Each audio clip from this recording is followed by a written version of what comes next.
নিরাপদ সড়ক ছাই এর 32তম প্রতিষ্ঠা বার্ষিকী অনুষ্ঠিত হয়ে গেল গত 16ই ডিসেম্বর। এ উপলক্ষে পূর্ব লন্ডনে আয়োজিত এক অনুষ্ঠানে সংগঠনের ভারপ্রাপ্ত সভাপতি ইলিয়াস কাঞ্চন পুত্র জয় এসেছিলেন কানাডা থেকে।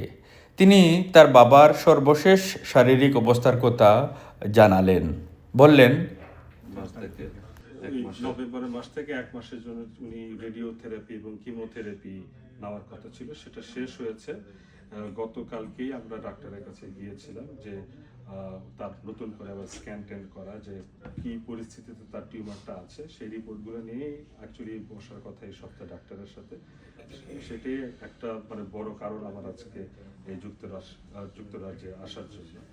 এবং ডাক্তারের সাথে কথা বলি আমরা বুঝতে পারবো যে আমরা কবে তাকে দেশে নিয়ে যেতে পারবো, তার আসলে কি আগে আর কোনো ট্রিটমেন্ট লাগবে কিনা, সেই বিষয়গুলি ডাক্তারের সাথে এখন আমরা পরামর্শ নিব।